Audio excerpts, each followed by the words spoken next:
Ora, no aspetta, devo cercare un'altra cosa.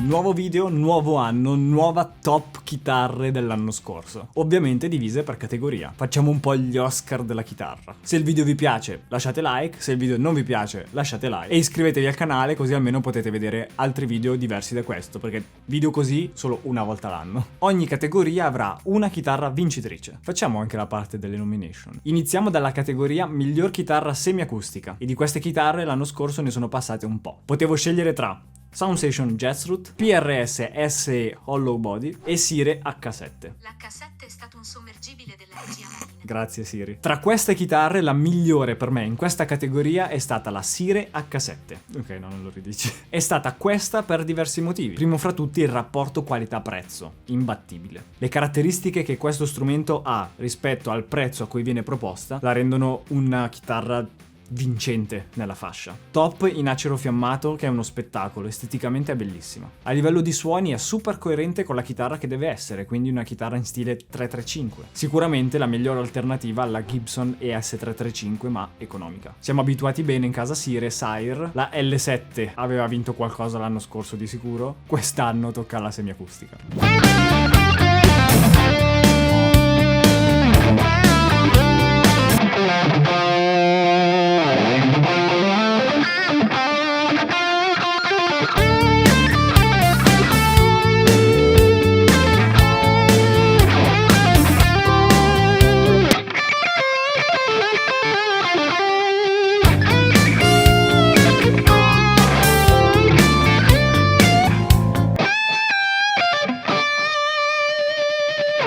Prossima categoria è miglior chitarra moderna. Qui le alternative sono tante, di chitarre che vanno bene in questa categoria ne ho provate veramente un sacco. LTD, quella con i tasti storti, la M1000MS, ho provato la Ibanez baritona, ho provato la Fender Stratocaster di Tom Morello, tutte e tre chitarre bellissime, però che vince fra queste tre secondo me, devo dirlo, sì, Fender.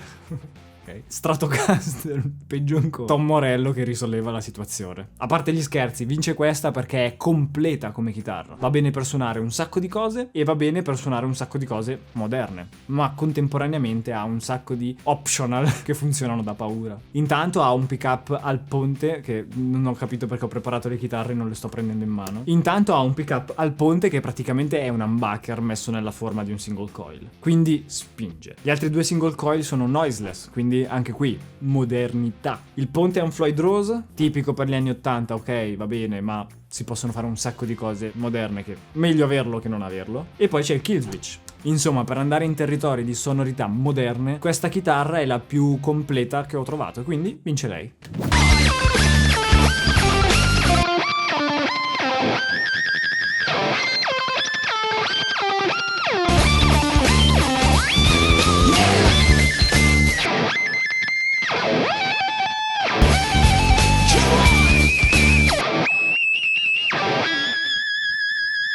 Nella categoria miglior chitarra brutta ne ho provata una e vince quella. Lo avete visto nel video che è uscito sul canale. Bella, sì, mi piace, no? E la chitarra è la Hagstrom Phantomen, che è quella dei Ghost, per capirci. Una chitarra dal suono gigante, bellissimo, super versatile, che però era veramente brutta e scomoda per me. Solo il colore si salvava. A livello di comodità la sentivo come un remo per la barca a remi. Il manico era gigante, non era la chitarra per me. Però riconosco comunque che era una gran chitarra e quindi vince questa categoria.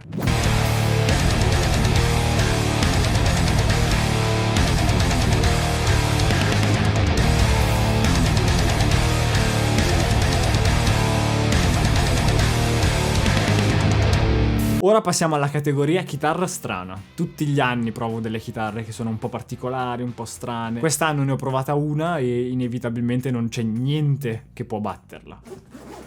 Ed è la Boss Eurus, che è la chitarra sintetizzatore. Praticamente un'evoluzione di quelle chitarre synth anni 80. Il tutto nella chitarra sta qui dietro con le pile, controllata da app, quindi è anche molto moderna, e se ci si gioca tra chitarra, sintetizzatore e effetti, il risultato è un sacco interessante. Con quella chitarra qua io mi sono divertito tantissimo a suonare Jump di Van Halen, ma la parte di tastiera.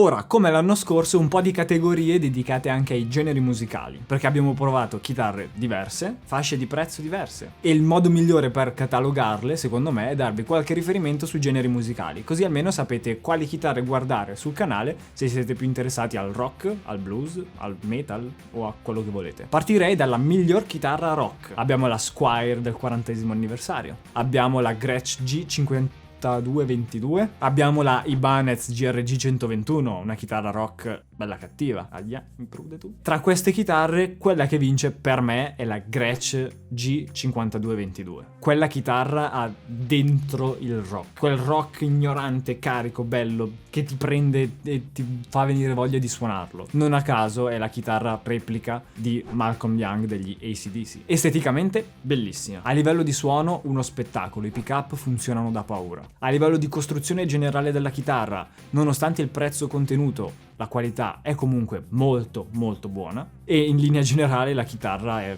perfetta per classic rock, hard rock, chiamatelo come volete, la chitarra va benissimo. Se dovessi sceglierne solo una tra tutte, sceglierei lei.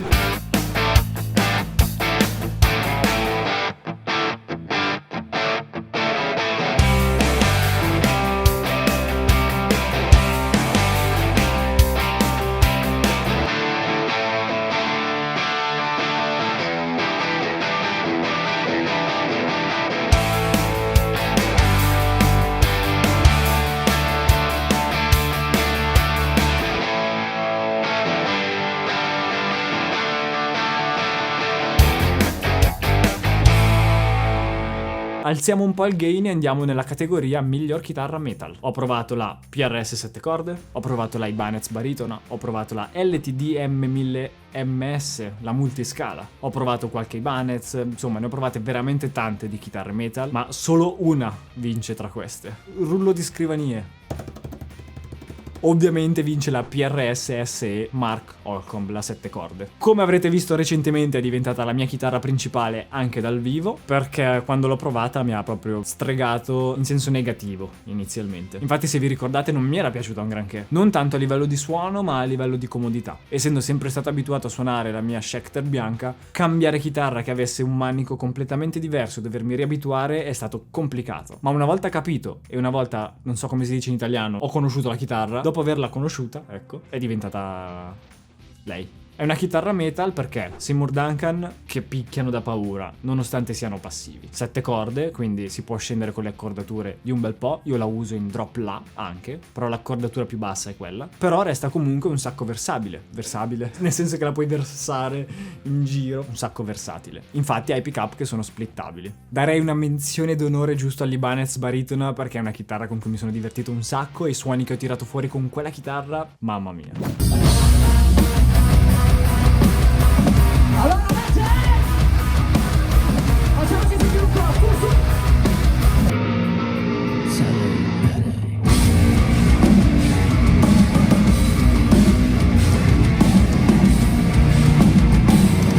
Ora passiamo alla categoria di miglior chitarra che non ti aspetti, quindi chitarre all'apparenza normali ma con caratteristiche dei mischioni di cose che le rendono particolari. Qui dentro ci ho messo la Fender 90 Stratocaster, quindi una Strato con 2 P90. Ci ho messo l'Ibanez SRC6, quindi è quella ibrido tra chitarra e basso. E ci ho messo la Ibanez baritona, la RGIB21. Tra queste tre, quella che vince per me è la... sto scegliendo adesso. Vince la Ibanez RGIB21, la chitarra baritona. È una chitarra comunque che è piaciuta un sacco anche a voi, ha generato un sacco di interesse intorno all'argomento della chitarra baritona. Infatti, partendo proprio da quella, abbiamo approfondito un sacco il discorso delle scale della chitarra, dello spessore delle corde, del numero di corde, e sono venute fuori un sacco di cose interessanti, quindi quella chitarra per me vince quella categoria.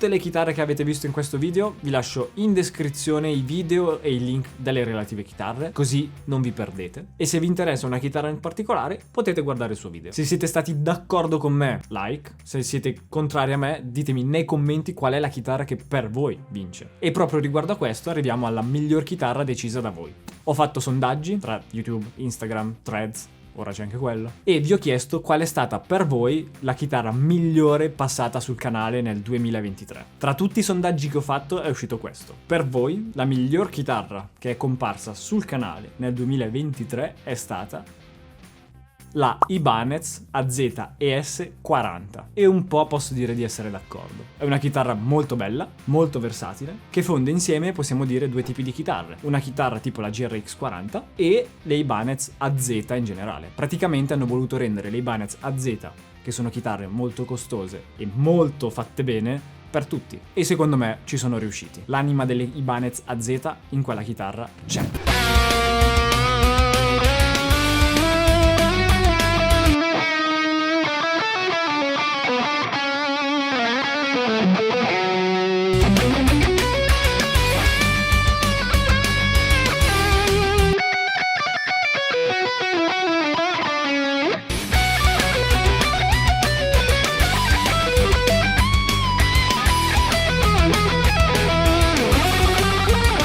Io ringrazio tantissimo voi che guardate i video, voi che votate le chitarre, voi che commentate i video e Musicals 2005 che mi lascia le chitarre per tutto il tempo che mi servono. E basta, ci vediamo nel 2025 con la miglior chitarra del 2024 quando io sarò più vecchio.